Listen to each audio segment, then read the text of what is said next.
Good morning, everyone.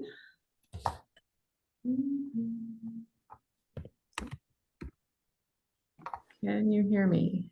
Can you hear me, first off? Thumbs up. Awesome. That's great. Oh my goodness, this is like, I almost never have like half our group on the first call. Some feedback. Okay. There we go.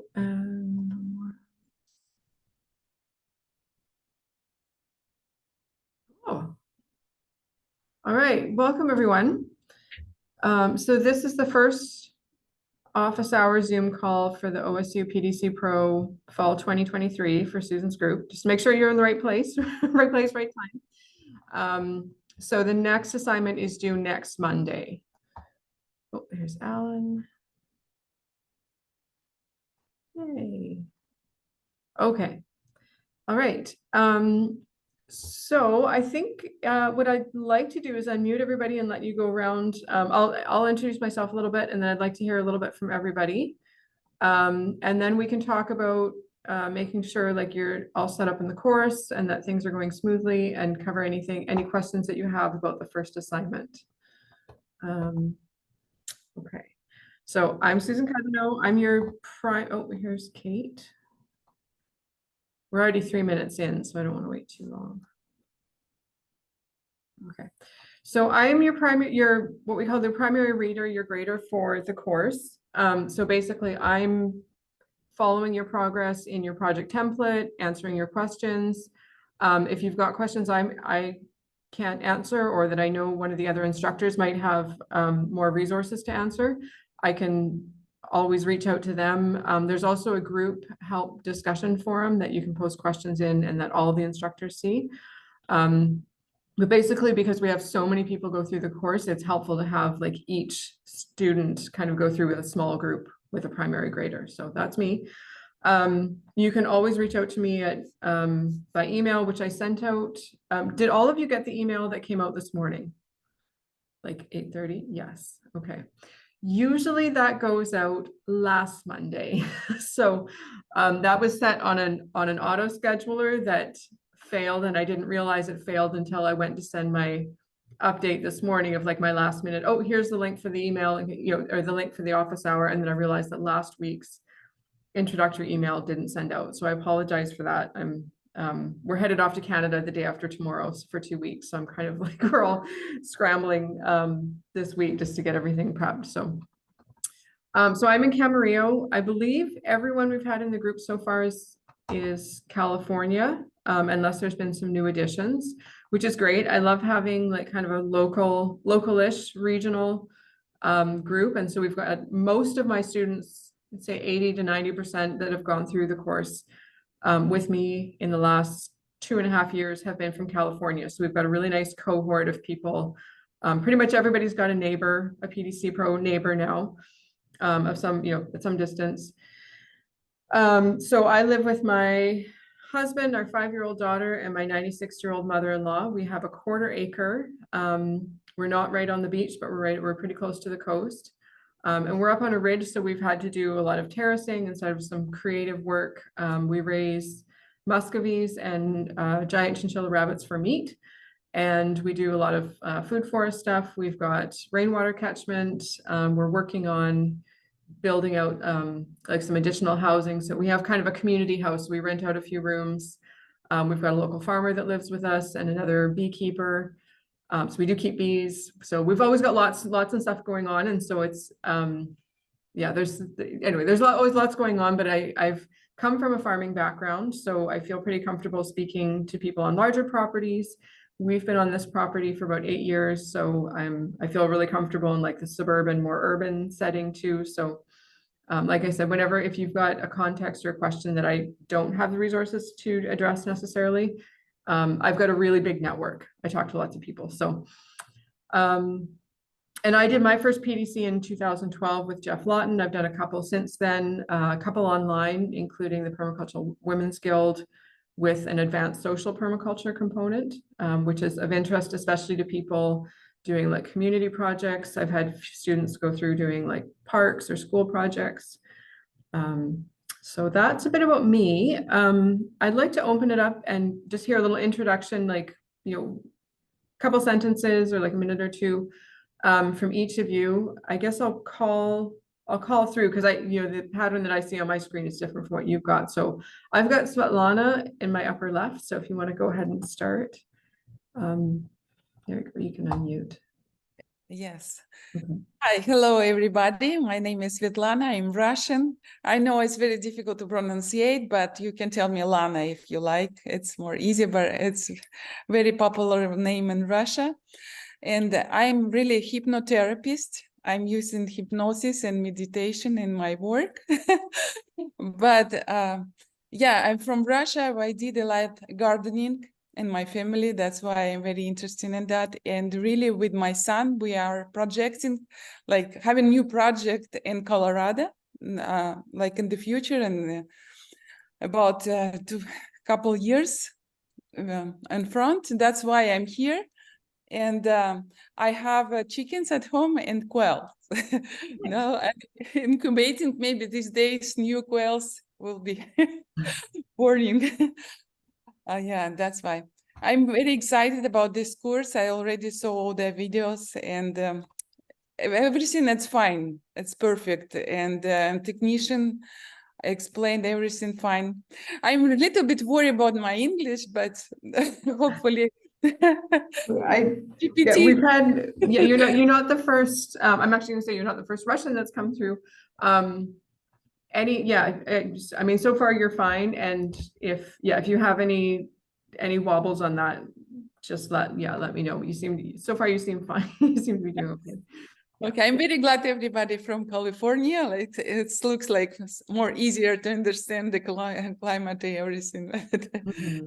Okay, I'm enjoying the group. Okay, thank you for hearing for me. Okay, thank you. I've got MH's iPad Pro, but I don't know who you are. If you can introduce yourself. Sorry, that's me. I'm Morgan Herabedian. I'm out in Santa Clarita area, renting a place out here, and we have chickens and bees and vegetables growing at our place. What else do you want to know? How much land are you working on?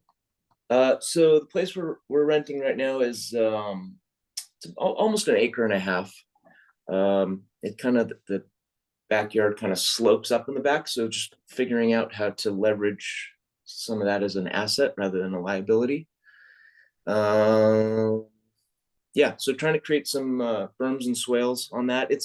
It's probably, I got to measure it still, but it's probably close to maybe a 30% grade. So it's kind of at that dicey level of maybe a little too steep, but so I'm trying to figure out what I can do with it and what I can't. And I kind of put around on a little ATV back there to trim forage and stuff like that and throw it in for the chickens and all the grass clipping, all the yard waste goes into with the chickens, and they're kind of my composting team. So we had about 15-20 chickens that we typically maintained, and then this past summer we incubated a bunch, and some got broody, and we're scaled up to about 60 or so now. So that's, yeah, it's the less exciting part is the increase in feed costs, but yes. But I want to be able to scale up to do meatbirds and have a bigger flock for that if possible. So that's kind of where we're headed. So, and then we got, my wife and I have 5 kids, and so they help us out with different tasks around the property. So You got the farm team. yeah. So, okay, thank you. Yeah. Okay, and Yesenia? No, you'll have to unmute. There. Can you hear me? Yes. Okay. I'm Yesenia. I'm from Los Angeles, California. I was born and raised there. I started getting interested in this program because both my mother and my father come from like a farm in Mexico. They left that life and they started. They moved into Los Angeles and we live in an urban area. But I noticed lately, like there's hawks like in the neighborhood, and so that really inspired me to want to, create a more diverse wildlife population around my area. Oh, so you're in an urban setting, you're on like a city lot? Yes, I'm on a city lot. Okay, and do you own or rent? No, my father owns the property. Okay. And no Yeah. HOA? Sorry? No HOA? No HOA. Awesome. Thankfully, no Okay, all right. HOA. Yeah. I've got a cluster of students in my other group who's just beset with HOA issues. Every time I hear urban, I'm like, oh, please tell me it's not another HOA. So that's great. Okay. No, luckily, no. Sounds like a good start. Do you know what kind of hawks? No, actually, I don't yet. Like, so far, they've been a little too far for me to see, Gotcha. Okay. but I have seen them circling around. Nice. Okay. Alex. Yeah, just Alex. Thank you, Sonia. Hello, my name's Alex. I'm from San Fernando Valley in California. I studied biology in college. In college, I fell in love with plants, so I knew I had to do this as a living. I joined like a sustainability club in college, and that's where they taught me everything about sustainability and composting and gardening. I came back, COVID hit. It was really hard to find a job, so I did like different jobs as a landscape designer because I wanted to understand, not a landscape designer, a landscape installer. So I wanted to understand like water piping, irrigation. So I did that.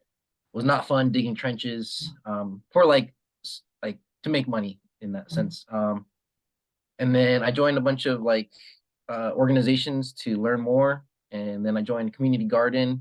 I just kept going and going, and then I eventually got hired by LA Compost to be a compost manager. So I got really into composting. Now I used to manage like 5 different sites here in the valley for composting, but I scaled down because it's just a lot of work to turn piles. But now I focus more on developing the programs at different sites, doing workshops for composting, and obviously with working with 5 different sites, I see so many things. Like I've seen chickens. We had a rat problem. I don't want to use pesticides to kill them. So what's the next best option? It's an owl. So like just that kind of thinking got me into permaculture. I started watching a bunch of videos. There's a lot of information out there for gardening, and I feel like permaculture is like the best of the best. I'm not sure, but it's very structured and it goes through every single thing that it's a system design. So that's why I'm here and I can't wait to learn. Thank you. Sure. Great, Alex. That's an incredible setup. That's an incredible knowledge resource you've got coming there. We've a little bit familiar with LA Compost, so yeah, that's great. Thank you. Okay, Adam. Hi, everybody. I'm Adam. Susan, nice to see you again. Nice to see you. This is my second time around in this course because I have a very demanding full-time job, and I'm also like Morgan, I'm a father, so I'm constantly juggling things. But I'm really eager to take some of the things that I've been passionate about for a very long time, something like 12 to 15 years, and really incorporating it into my work. I do higher education administration, but I do a lot of work in faith-based organizations. In fact, in LA, I used to serve on the board of an organization that we went to churches, mosques, and synagogues and tried to get them to rip out all their grass and grow organic food to support, people in the neighborhood, and sometimes to support the food insecure who worked for these organizations. And I learned some hard lessons about LA and how much people love their grass, and how hard they're willing to fight you to keep their grass. So needless to say, that organization no longer exists, but I am still stuck on this idea. So I was in the course last semester, and as much as I was both learning, I was also kind of practicing because my family and I moved into a tiny little house in Santa Monica. We ripped out all of our grass and put in raised beds and drip irrigation and all, trying to bring the pollinators. And it has become like the talk of my block. Like everyone stops and talks to us, and has questions, and we hand them, berries off of the vines, and they think we're so cool. So, from one house, maybe we'll change a whole neighborhood. But anyway, I'm just really glad to be back. And for those that don't know, Susan really tolerated my my infrequent attendance, but still was like very kind and helpful. And I'm excited to be back in your section. So thanks. Oh. Yeah. Yeah, I'm so glad. I was so glad to see your name pop back up, because yeah, you're doing really great work, but you do have you're spinning a lot of plates, which I can really relate to. So good work. Okay. And you've got kids too. You have a family too, right? Yeah. Yeah, I have an 8 and a 6-year-old who the 8-year-old likes to help in the garden, and the 6-year-old stands and at the sidewalk and welcomes people and invites them in, but she doesn't really want to do any of the, work. She just wants to be like. So you have a site host. Yeah, exactly. We call it a site host. Okay, Yeah. great. Cool, thank you. Thank you. Okay, Kate. Hello, everybody. My name's Kate. I was originally from Missouri, and then I moved to LA about a decade ago. And I live with my husband and 2 dogs and a cat and 3 chickens. And I got into gardening at the start and composting at the start of the pandemic, and gardening became like my solace and place of peace during those times. And I've always kind of been into plants and started collecting and learning about them and caring for them. So I've got about 100 indoor and outdoor plants that I care for here at our place. And my background is actually in fashion and apparel. It's what I studied in school. And I worked in that industry for about 15 years. At some point, I kind of shifted over into the sustainability sector of it. But ultimately, I got really burned out and kind of wanted to branch out into something I was a little more passionate about, something I felt could make a bit more of a difference for our climate crisis that we're all dealing with. And started volunteering. And Alex, actually, I volunteer at LA Compost, and I usually go to the Elysian Valley Community Garden, and then sometimes the LA River Gardens too. I don't know if you know Maggie, but she's the compost manager for there, and I love her. Also work with Kyle. He goes to that one too, and it's been really fun learning more about compost, because we just do like a 1 bin system at our house, but learning about the 3 bin system was really cool. And yeah, if there's anything else you want to know about me, I'm here for any questions. Oh, it's nice when we can make connections right in the group. Cool. Okay. Okay. Thank you, Kate. All right. I'm just trying to organize windows here.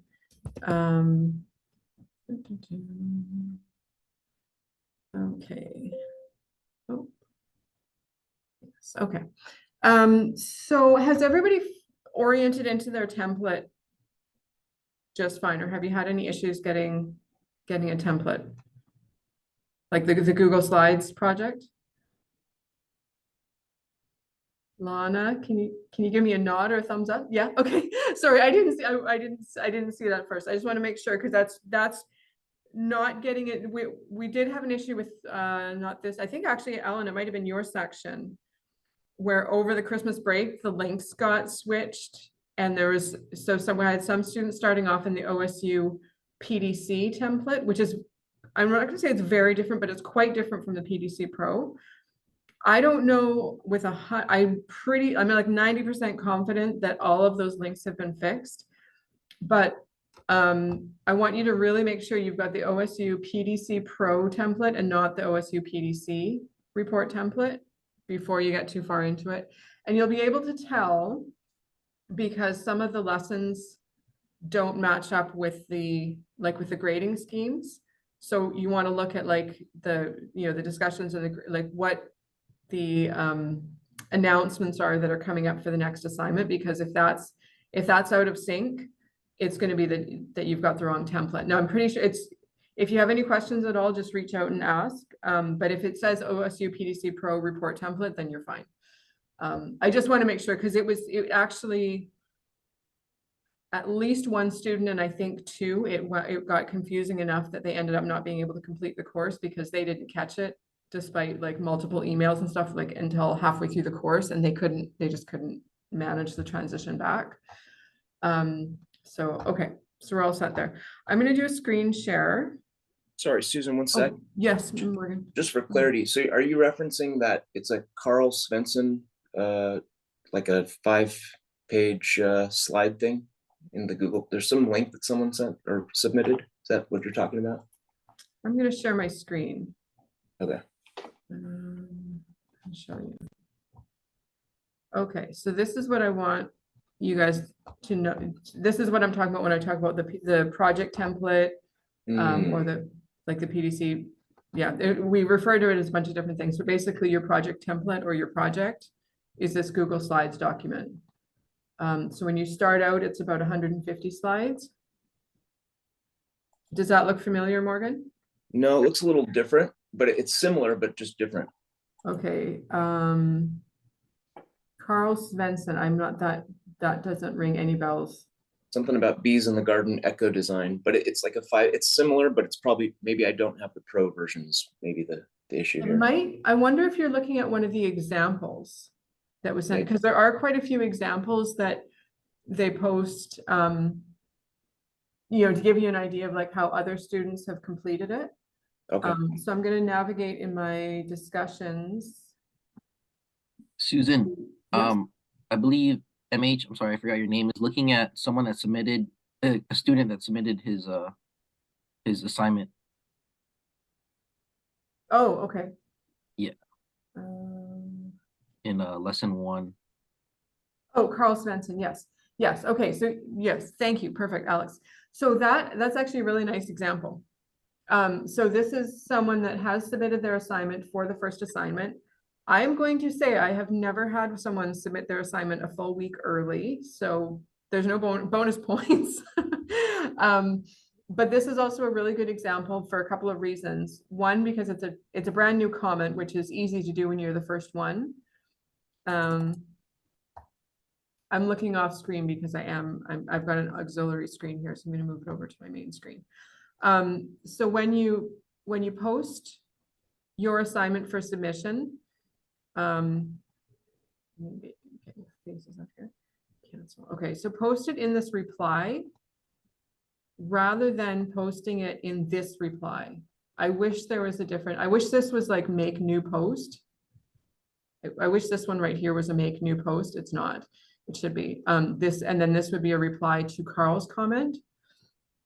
So if you post it in here, then each one of you will have your own comment thread, and then other people can comment on your assignment. I can comment with your grading feedback or like questions or any updates.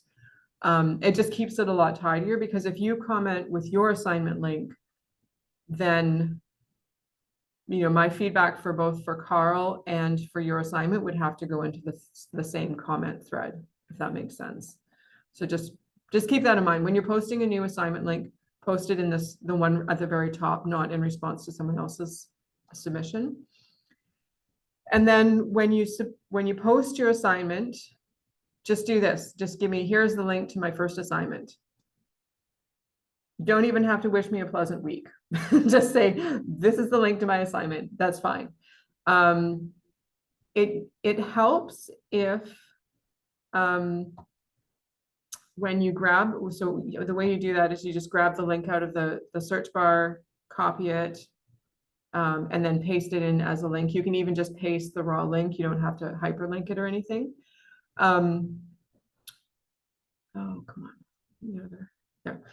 It helps if when you do that, you go to the actual assignment that you're submitting. So if you were submitting your personal survey assignment, grab the link from this page. And then when I open it up, it opens it up to that part of the assignment. I mean, it's kind of selfish. It's really helpful to me to see that, that it just goes straight to the assignment. It doesn't matter if you don't, otherwise I just scroll through to your assignment. That's not a big deal. Okay, so Morgan, you found the template. That's great. Okay, thank you. Yeah, I've had a few questions like that. Like, how do they make it magically pop up at the right assignment? That's how you do it, is you scroll to the slide that you want, and then just copy the URL from that particular slide. Let me see, let me go back to that. Okay. So yay, Carl, thank you for being an example for our first office hour. So when you submit your assignment, or after you've submitted your assignment, I'm going to show you what it looks like. Hold on while I navigate through all the login stuff. Because I have 2 course sections running, I have to log back in order to get to the other one. Okay. So I'll show you what it looks like when I submit video feedback.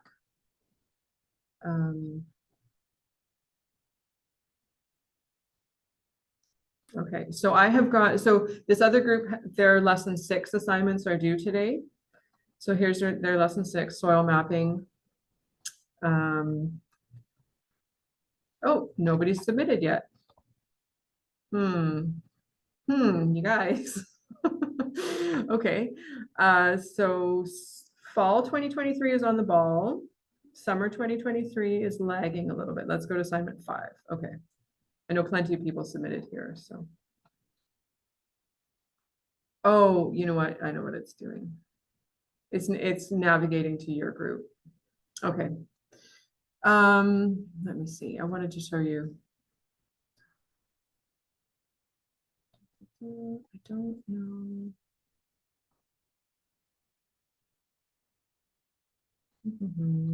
Bear with me. Alan, you'll be familiar with this. Susan duking around trying to find what she was looking for. Okay. You guys are the group that just started. My other group started unpublished June 26th. Yes, okay. Yay, thank you, Alan. It's so nice to have people that are like, oh, I've seen the scrambly brain before. It's okay. Okay. Canvas and like the back end of the course is a little bit, yeah. See, sometimes it routes me to someone else's group. The back end is a little bit janky. Just give me a minute. Let me find one of my students. James is one of my students. Perfect. So this is Speed Grader. So James has submitted his assignment 6. Okay, so I was wrong. I totally unfairly called them out. They are submitting assignments. So this student, James, has submitted his assignment 6. This is all he did. He just put assignment 6, gave it a hyperlink. Have a good day. So if I go to that discussion, so they've each got their assignment submitted with their link. I'm going to go back to, I'm going to go to assignment 5. What I'm trying to do is show you how I submit video feedback. So, oh, Juan, perfect, okay.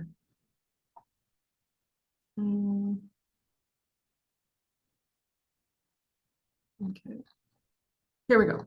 Okay, so typically after our Zoom call, I will submit the call recording. There's a little bit of a blurb where to post your next assignment.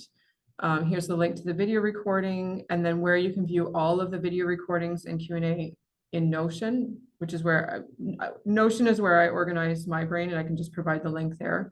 So that'll give you a backlog. You can sort through all the video recordings, which you can also find in YouTube. So if you go to any of the video links for the office hour recordings, you'll also be able to find them in a playlist in YouTube. I try and like really over duplicate links so that you can always find something. Then there's a little summary of the call, which I get out of Cast Magic. Don't look at my notes in the Google Doc because that's about to change. Okay, so here we go. Lynette Hillman submitted her assignment. Here's my assignment. You know, a couple of like apologetic remarks. Have a nice week. You don't have to apologize if you're submitting late. Just don't. Just let yourself go. That's okay. There's no points off. The main thing is that because I'm a mom, I run a business, we have a farm, we're caregivers. I have basically 2 solid working days in a week, and that's Monday and Thursday. If I can get up at 4 a.m. and mark a few assignments before the house gets up, I will. If I can do a little bit of marking late at night, I will. But Monday and Thursday are my designated working days, and then every other Saturday.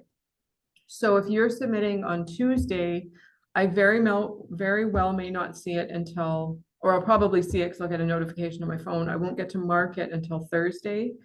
And I can't guarantee video feedback if it's coming in late.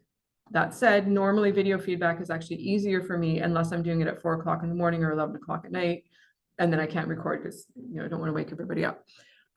So generally, if I can, I will provide video feedback. If I have to, I'll mark it. I'll provide what comments I can in your assignment, and that'll have to be it. But I do my best because I think video is more helpful to people.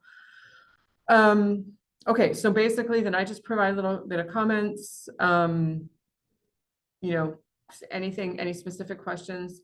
If you've left questions in your assignment, I will answer them during your video feedback. So then I drop it into here. This is a link. This is a comment I didn't update that it will be arriving. So it has already arrived. So when you go to that link, it'll open up a Google Drive folder with the video feedback that I've provided. So all of that lives in one place. You will have that link. I will keep it for 90 days in my Google Drive after the end of the course. You have full rights to download it. You can do whatever you like with it. But as you can see, my storage is 89% full and I refuse to pay Google more money. So at 90 days, I will delete it. Are there any questions on that while we're sitting here looking at that? No? Okay. If any of that feels very problematic to you, please reach out and ask. This is, so far, it seems like the most straightforward, the least hiccupy that I've been able to work out. I've tried a couple of different systems, including just like a straight Zoom link, which also doesn't work because it requires I have Zoom storage. So I think this works pretty well. Let me know if it doesn't work for you, and I'm happy to kind of continue tweaking. So the other thing that'll happen when you've posted in a discussion thread is that as part of your peer review feedback, you're required to post on 2 other students' work. Now that can be 2 students that you choose, people in your area, people you just really like, people that are kind of working in a similar context, people that are wildly different from you. I don't care. It can be the same 2 people week after week. It can be 2 different people every week. Doesn't matter. It's kind of on the honor system. You pick 2 people, leave a little comment like this. It can be like 2 sentences, 2 or 3 sentences. You can either do it here, or if students have allowed commenting to other people in their presentations, you can leave it in their presentation. I don't monitor this. I don't directly grade for it. The way that you get a grade for your peer review feedback is you submit, there's a quiz button. And I can't see it, so I can't show it to you the way it works. If you need a little tutorial, I think I can find it, or Tao knows like all the ins and outs. If you have any trouble with the peer review, let me know. But Alan, can you speak to this or Adam, I'm sorry. I think I called you Alan a couple of times because I had an Alan, I want to say it was like Alan Adamberg or something. It was really similar. So I'm going to keep calling you Alan until I get it straight in my brain. I'm sorry. But even when I'm like a speaker at an event, they introduce me as Alan Adamberg. So don't feel badly about it. Okay, well, okay. I reserve my right to feel bad, but all right. Okay, can you speak to the peer review aspect from the student's point of view?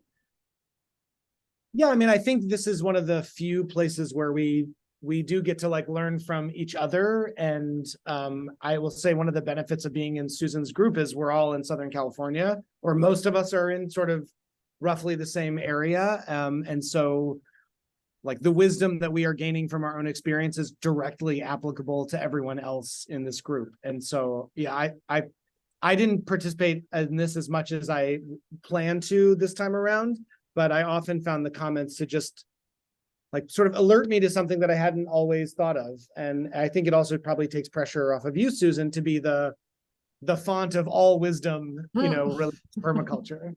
Yeah, I think one thing that you learn going through permaculture, hopefully as you go through this course, it is a lifelong journey. It never ends. I mean, it never ends. It sounds terrible. It doesn't. It's wonderful. You are going to get a foundation of knowledge out of this course. And I like the saying that a PDC is a great place to start. It's a terrible place to end or to finish, right? So the other, yeah, I think that connecting with other people, I know we've made one connection. We're working on getting a map, like a Google map set up. I was working with some of the other course instructors to get like an actual map where people could publish their location info and stuff. The admin of it was a little bit up in the air of like who's going to manage this and who's going to, you know, keep it up to date and everything. And then of course confidentiality issues and all that. So we're working that out, but I think it's going to be really good benefit for students. So definitely make personal connections as much as you can. I encourage you to, if you can, or if you don't mind, send me personal email, because then I have your email in my contacts, because once the course closes, I can only reach you through the OSU email inbox. So get into the habit, if you have questions or just to check in or whatever, email me through my personal contact, which is just susan.cousineau@gmail.com, because then I can find you much more easily. So that was how I connected a few students from my summer cohort and the cohort before that are all in LA actually, and they were looking for people to work together with. So yeah, I really encourage, like, as much as you guys can kind of cross-link. We're trying to find more ways that students between different instructors groups can cross-link as well. And that's partly going to be the map thing. But you can also post in like the main discussion forum which everybody sees. If you're wanting to like connect with people, but I don't know how much students kind of there's a lot of different things to pay attention to. So I don't know how much other students are really paying attention to that, but that's another avenue of connecting with students. Yeah, I think I've gotten over the feeling that I need to be a font of knowledge, but I feel like over the last 10 years, I've made a lot of connections and I've like connected with a lot of resources. I kind of like try and keep an updated Rolodex of like what's going on and projects and people and things. And I try to drop those when I've got like comments on your assignment, like, hey, check out this project. Like somebody in Portugal, like hadn't heard of the Tamara project. And so just things like that. So I try to sprinkle those where I can. Also like resources for like slimline water tanks, for instance, especially important for urban sites. Let me see, what else? I feel like there was just something on the tip of my tongue that I was going to say about that. Are there any questions as they go flying through? Susan, I had a question. Sure, Morgan.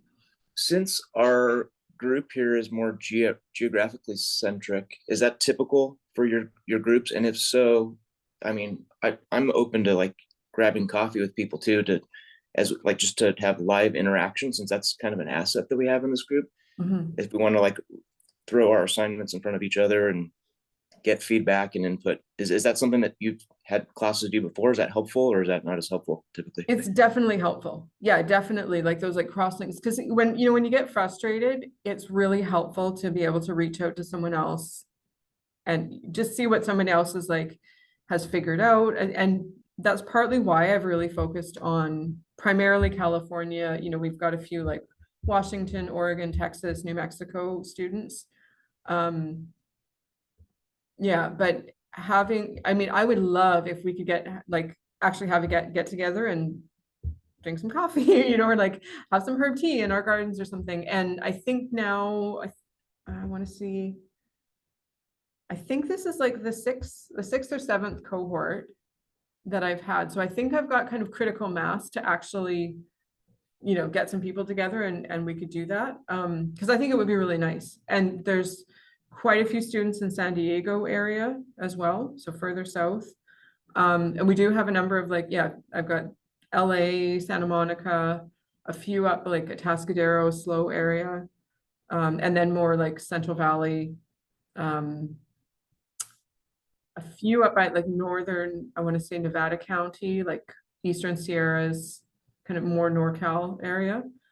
So yeah, we're pretty spread out, but there's definitely like enough potential coffee groups that could get, yeah, that would be really nice for sure.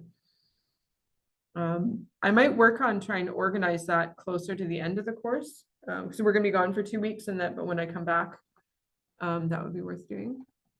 Awesome. Okay.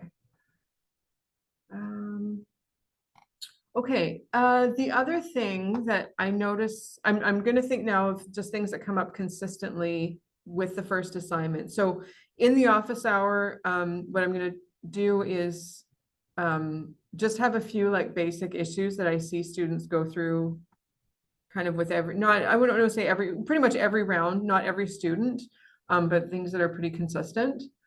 So when you go through this first assignment, what you'll need, basically the pattern of the first assignment is the pattern of most of the course.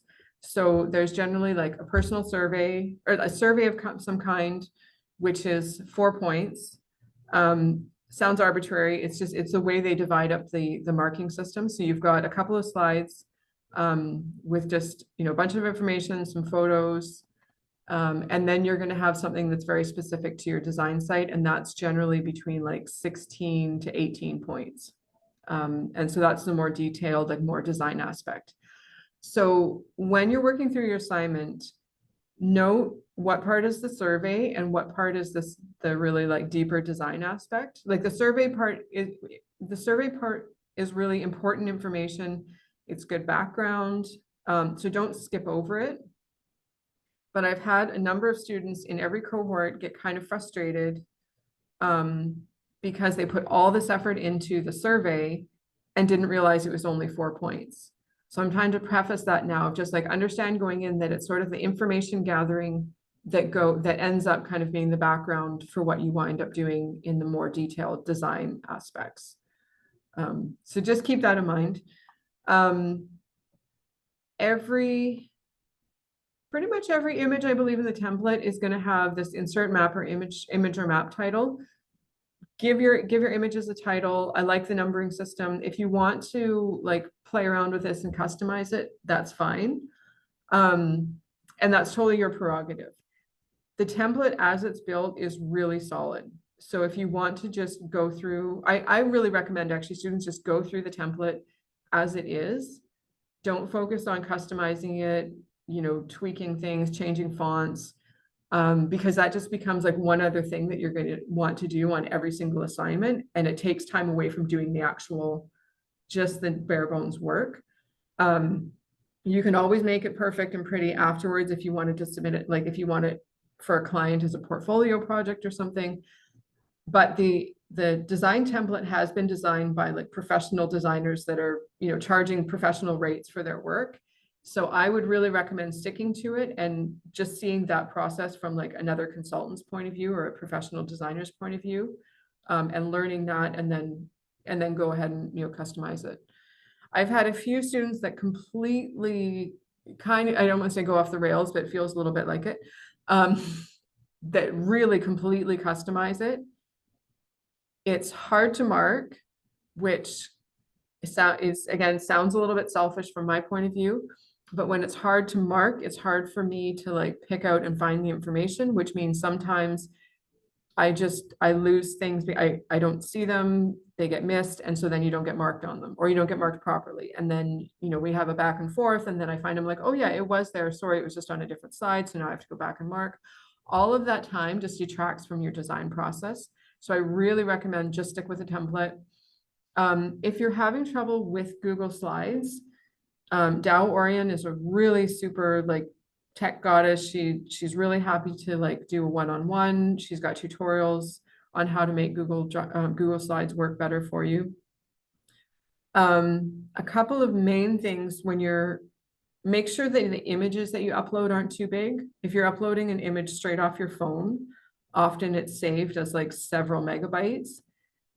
Reduce it down so it's like it's definitely under a megabyte for each image, because then as this project grows, it gets bigger and bigger, it gets slower and slower to load. So especially if you're on a low bandwidth connection, it's going to get harder and harder to work on your project just because it's taking longer and longer to load. So that's worth keeping in mind.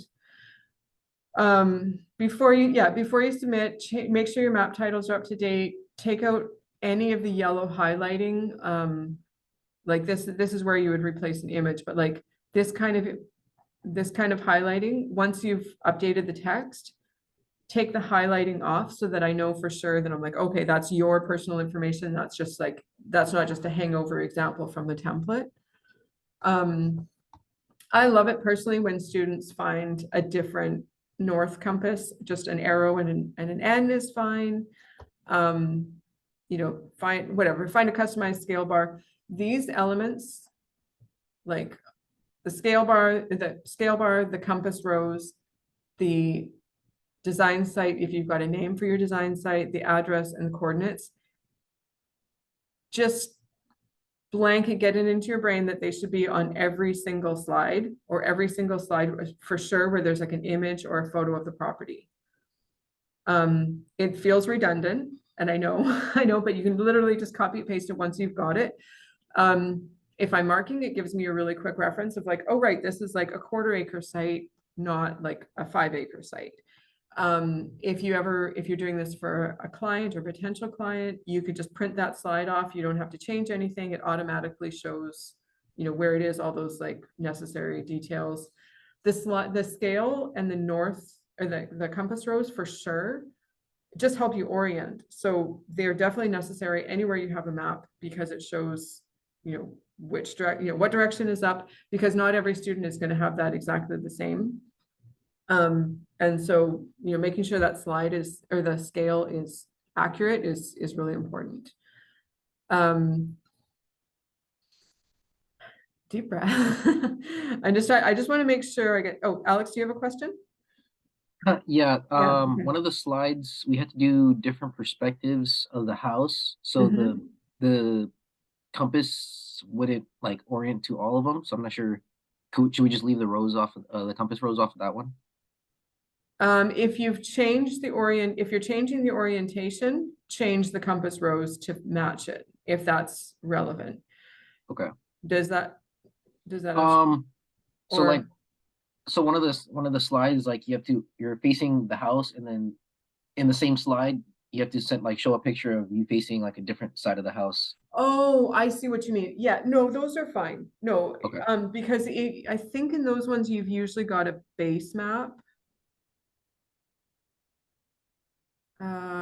Yeah, that one. Sort of like, yeah. If it's something where you've got something like this, yeah, like multiple photos, yeah, not so necessary, but like it for sure, if you've got a base map or something like where showing that direction is like oriented to a map, definitely. So for sure, anywhere you've got a map slide, or the scale and the compass rose and that site description. For site photos, it's fine to leave that off, or, you know, just give me some reference to what it is, but that's fine. Basically, anywhere that you need it, it's going to have the template information there. So you shouldn't have to add it and then wonder if, you know, yeah. Thank you. Yeah, sure. Okay.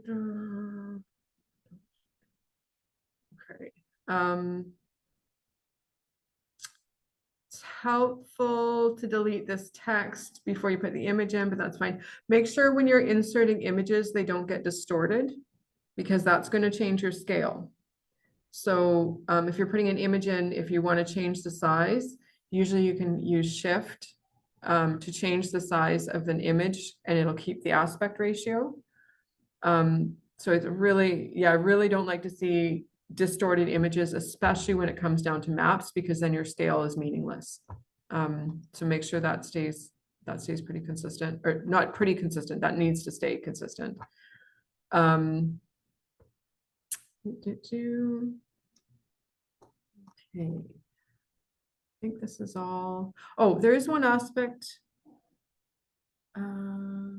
Okay, how do you want to integrate permaculture in your life? Is sort of part of it. Oh, yeah, what is your background? Do you have other relevant experience to this course? This is what I wanted to comment on. I see a lot of students that say, I have no experience relevant to permaculture, which, pardon my French, is bullshit. Because all of the experience that you have is relevant to your application of permaculture. Your life is relevant to the site that you were on. So you may be, and you were very likely, the first person on the land that you were on since colonization that is thinking of it thoughtfully from a design perspective, carefully with an eye to like who's coming after. Like this is kind of it. It's really quite special to think of ourselves as this point in history when we have these conversations about the colonial history, you know, the way that we've divided up property, the way that property is distributed, controlled, managed, and that we're at this like point of kind of a turning point of care in how we move forward in it. You know, even if we go through the, you know, very conventional channels of ownership and management and everything, and that's fine. The fact that you're coming to this from an ecological design perspective is in almost every case. I would say that there may be in almost every single student's property that I've had come through this course, that I've seen come through other permaculture design courses, you're going to be the first person that's looking at this through an ecological design lens and creating a sustainable human habitat. So don't come at me with, I don't have any other relevant experience. If you're an accountant, if you're a lawyer, you're an engineer, think about how that works into the matrix of what you are trying to do on your property. If you have accounting skills, you've got skills that very few people have in terms of how to manage a budget, how to structure a project in a way that it's going to be, you know, it's going to even break even, how to manage, just how to manage a spreadsheet even. If you're a lawyer, you're going to come into this having a different baseline knowledge in how to, say, navigate city policy or neighbor issues or any number of other things. So really think about your own background and how you can use a different lens to look at that background rather than how this background applies to permaculture in the context of gardening, because permaculture is way more than just gardening. Way more than just gardening. You don't even, I mean, I don't want to say you don't have to garden in order to, you know, there's a saying about, activists or permacultures without gardeners are just, anyway, there's a saying about it, but you need to have that hands-on aspect of land care, I think, in order to make this really relevant, but the experience that you're coming in is relevant. If you have any problems, if you're struggling with that, reach out, because if I have a genius skill, it's figuring out how other people's skills fit into this. Like that, when I was teaching university students in biology, I was teaching non-majors biology. And they would come in they wanted to be wealth managers, they wanted to be physical therapists, they wanted to be lawyers and accountants and all sorts of other things. And they're like, biology is completely irrelevant to me. I'm like, oh yeah, have you ever gone to the doctor? Have you ever had like a stomach ache? Have you ever gotten stuck in there's all these things that we could always like tie it together. So Kate, your background in fashion actually was really interesting, because I had students that were going into fashion design, and we had so much fun pulling up examples of projects of how people are using like kombucha scobies and like fungi and like the different aspects of land care involved in growing plants for fiber or for like leather production and all of these different things. And they're like, oh, we had no idea. And I'm like, yeah, you can do this with anything. So it's really fun to find those like cross links. And I think that's the cool thing about permaculture is that as a systems design, you can do that. You can work it in all those different ways. So, okay, there you go. I think that's my spiel. I think I've got everything. Do we have any questions? We've got a few minutes left. Is there anything, any closing remarks or? Susan, I went through this assignment and I didn't really find a video about the scale bar. I really don't know how to use a scale bar, and I don't think there's a video out there. I hope there is. There's a video out there. I want to make sure it's in here. There is the how to create maps. I have gone through most of these. I kind of every course I work through a few more of them. I think, did you view all of them? I don't think. I thought the how to create maps one does. I don't think so. I think it's just Don't think so? like putting colors over the map and then doing like Oh. a little key. Okay. You don't have to send it. You don't have to send it to me now. Like you can do it. I'm not going to find it while we're on the call right now, but that's pretty critical. So I'd be surprised if he hasn't addressed it somewhere. I know at the very least, and I know this is what a lot of students end up doing, when you're in Google Earth, do you know how to save an image? Like, are you familiar with Google Earth enough? I use my own computer like capture, so I don't use Google Earth. Okay, yeah, But so that might be the problem. yeah, okay. So I'm gonna do another screen share.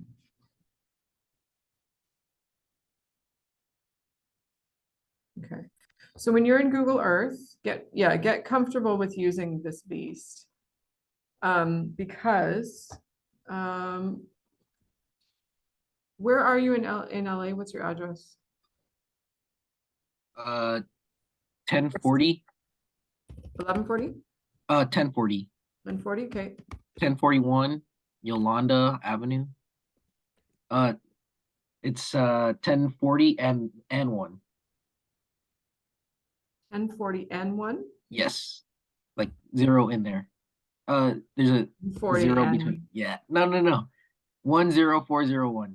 I'm so sorry. 040. Oh, and 1. Sorry. There you go. Northridge. Okay, so you're Northridge. Yes. All right. Just so I can show you this, like, right, give you an example. I could probably even send you this shot once we've done it. Oh, you're in the belly of the beast. Okay, right there. Okay. So this is the other thing when you're using Google Earth, as you zoom in, it's like, hey, look how fancy we are. We're gonna like come in like we're a little airplane landing. I wish it didn't do this. So you go up this arrow up on the right. Okay. So, and this is basically what you'll do to get your aerial photo for your base map.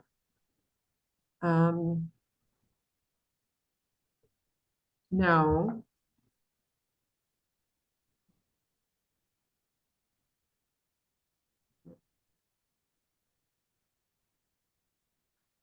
change this. Okay. All right. So you're going to draw your property boundary. I'm going to just make some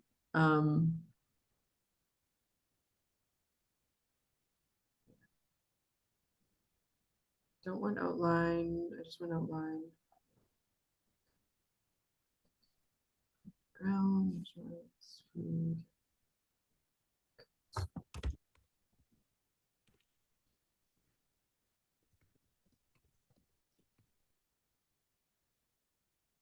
Okay, so you would need to adjust this to hit that corner because it's doing this 3D view thing.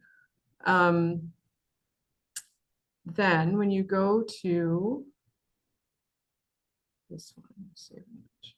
Nope, that was Google Maps. Come on. Save image. Okay, so if you hit save image, it's this one up here with a little pin in it. I always get confused. You know, if you hover over it, it gives you the tag save image. I'm going to call this Alex's space map photos. That's your satellite photo. Satellite photo. Oh, space map. Close that. If you want, you can even edit your legend here. I would take the address, the pin off of it because it's just distracting. So just leave your property boundary. And then now so your resolution's fine. The default is always fine. You can toggle what you want. So you want to make sure there's a scale, there's a compass on there. So then, no, I can't see it because my toolbar acts up when I've got my auxiliary sling attached. So let's see space. Don't want you in my client folder. Okay. Okay, so now when you open it up. Okay, can you guys see the image I just opened up, or is it still in Google Earth? Still in Google Earth. Still in Google Earth, of course. Okay, so now we're going to share screen, Alex base map. Boom. Is that out? Awesome. I did not know that. Okay, so now when you go, so when you printed the photo, now you've got this scale bar at the bottom and you've got a north arrow. So ideally make sure your north arrow is pointed straight up. Now, the issue with this scale, so this scale is accurate. It's also hard to read because it's on a transparent bar. So what I would really like students to do is just, you can draw a line, you can grab you could grab a 100-foot scale off of, search Google Images and find like a PNG is better because it's made for vector graphics. And then just, make them match and then use that for your scale bar. But this scale bar is fine. What I need to see is something that says, okay, this thing that's this long on the ground could be measured or approximated with this scale. Now, Google Earth images, like the satellite images, have all kind, there's definitely like a margin of error, but this is good enough. If you struggle with getting a scale bar, use this. Now, if you want to go deeper into it, the way to do it is, this is your house, take a known length. I like to use driveways, or like patio blocks, because I can see exactly how long, like there's no margin for error in measuring that on the ground. If I measure a car, if I measure a roof line, it's a little more wobbly. So something like a patio, this is a little bit small. So measure something like, pretty big that you can get at least 20, 30 feet on is nice. And then you can use that, make a line that length, and then use that as your scale bar and say like, okay, that line, make it horizontal. That line equals 20 feet. That is a scale bar. And then you can use that to measure other things. That basically becomes your ruler. So. Got it. Thank you so much. You're welcome. Okay. I see a question in the chat. Oh, okay. It looks like Adam ducked off. Okay, and we are at time. So I'm going to stop the share. Cool. Well, thank you everyone for showing up. Do I have any last questions? I've got a couple more minutes before I get kicked out. So I had just one more question. So as we're thinking about a site, because I've got a few friends that I would consider doing it, kind of, I think even up your neck of the woods in like Camarillo, Santa Rosa area. Oh, cool. And so I'm trying to decide like what's a realistic expectation for a design. So I've got one buddy, he's got like a 10-acre avocado ranch off the 23. And what am I expecting I'm going to do for him? Like, am I going to have him uproot a bunch of avocados, or like how should I set realistic expectations for what would be a good design site? And what should my goals be going into that? When you say realistic expectations for a design site, like do you have you're designing your own site for this project, like for this course, correct? Yeah. Or are you choosing? Well, I'm still kind of trying to choose. So I've got like, there's one family I know that lives in Santa Rosa that has like they have separate from the avocado guy, that they have like two or 3 acres, and then it's kind of just totally uncultivated. So it's kind of a blank slate to work with. Do you mean Santa Rosa Valley or Santa Rosa? Yeah. Santa Rosa Valley. Okay. Yeah. Okay. So I guess whether or not you're trying to choose between doing your own site or somebody else's, I would choose the site that you can get the most hands-on contact with. Okay. So the most time that you can spend there. I have had students go through that, like they can only make a couple site visits. Like one woman that was in Mexico, she could only get, or New Mexico, actually, and Mexico, they could only get out there like once, maybe twice a month. It's really hard to do like sector analysis and like wind analysis. Like you can get all the data you want. Yeah. But it's not going to tell you what's actually happening on the ground. Like our data says that we have Santa Ana winds like coming in October, well, they start blowing in January. Like last year, they didn't stop blowing from January till September. Mhm. So knowing what's actually happening on the ground is really useful. Your soil tests, you will need to be able to dig 3 soil pits in order to do those tests. So somewhere that you can do that. Mhm. So again, yeah, if it's a site that you're like, yeah, not your issue, but if for someone that like hasn't bought their property yet or is looking at a potential property, you need to be able to dig the pits to do the soil test. So those would be the main ones. And then Yeah. just something that you're interested in, like if it's a 10-acre, like nothing else but avocados, it's not going to give you a lot of like, you're not going to have a roof, for instance, to do the rainwater calculations, which you can do with an imaginary roof.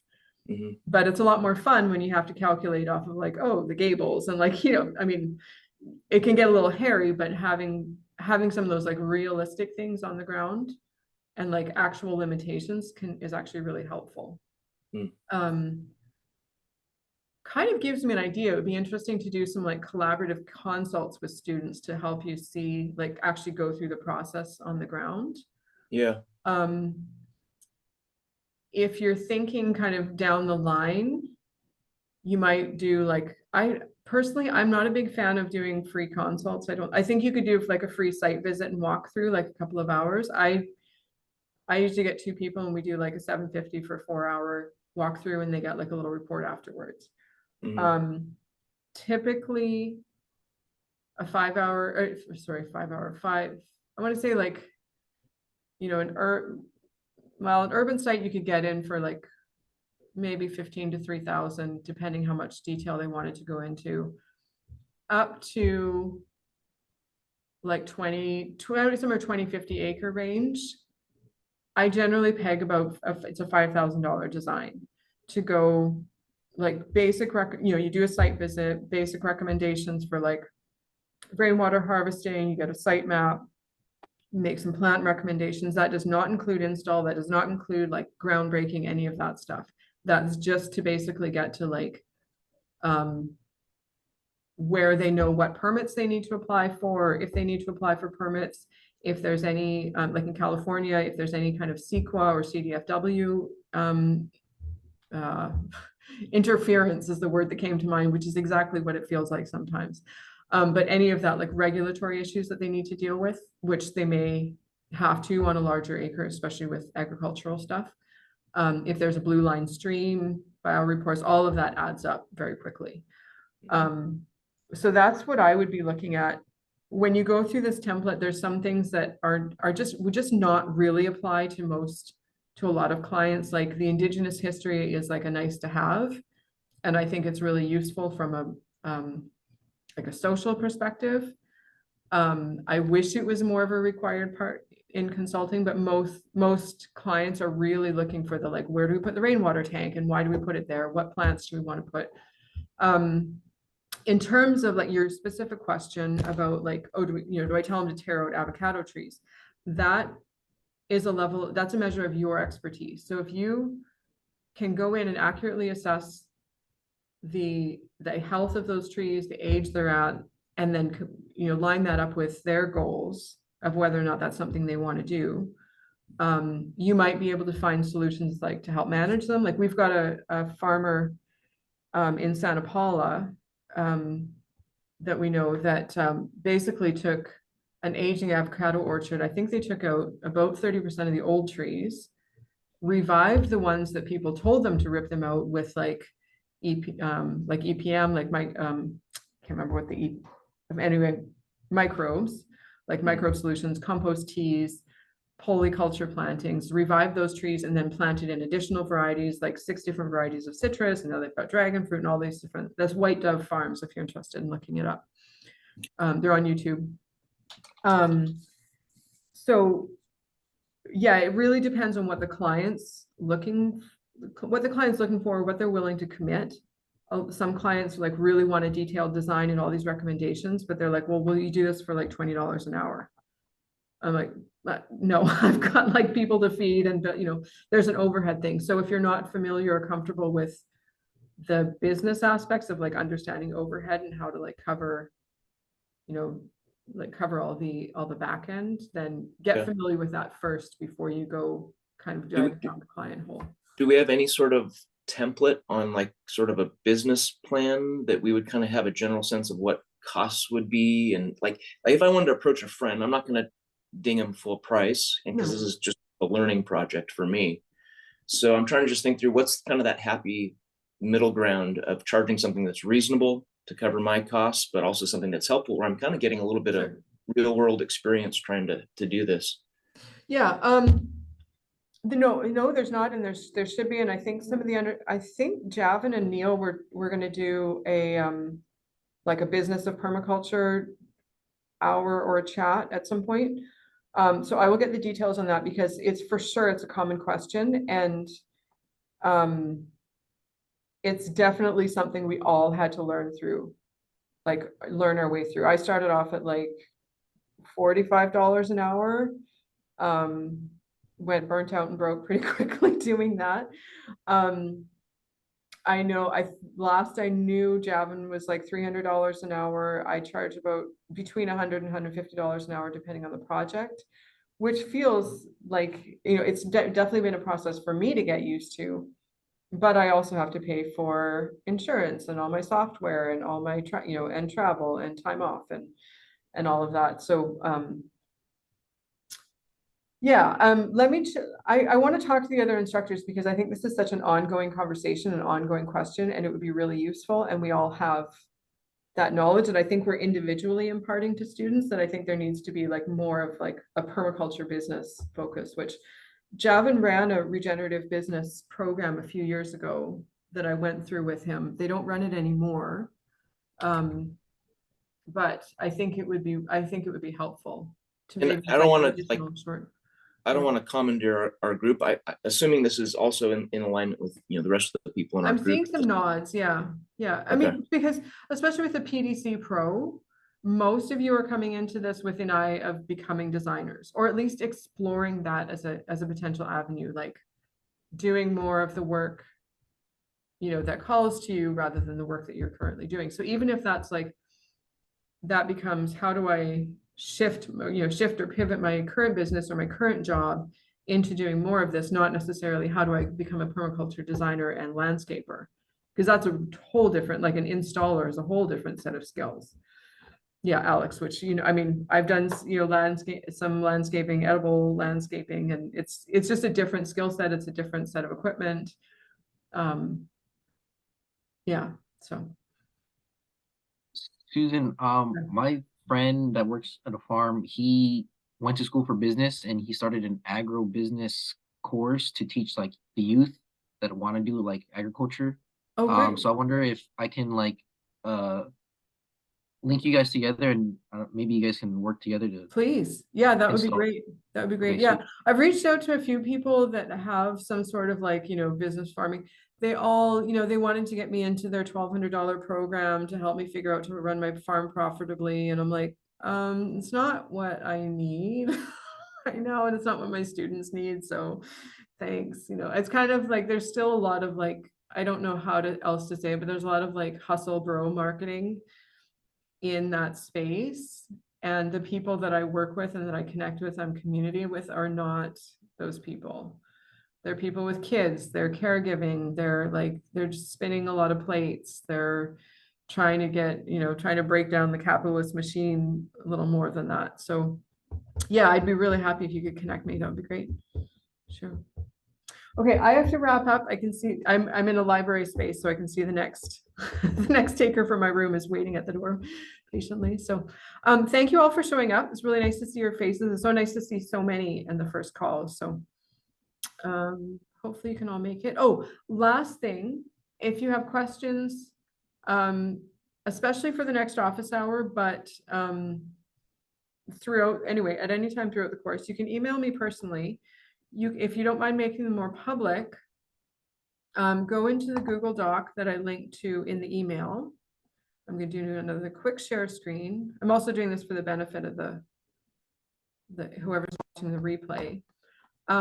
This is something I'm going to switch to, so that the Google Doc with all the questions is sort of going to become obsolete. You can still use it, it'll still be up.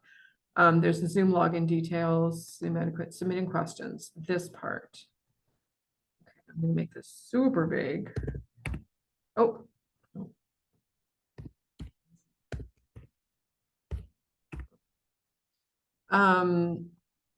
Submit them into this Google form. I made a Google form this morning. It's got some of our cute little muscovies on it and part of our food forest. You're just talking about a steep slope.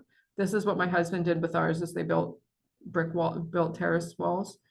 So basically, so you can submit your questions here, give me a link to your project template. And like I said, if it's specific to a particular assignment or a particular slide, it helps if you put the URL right from that slide.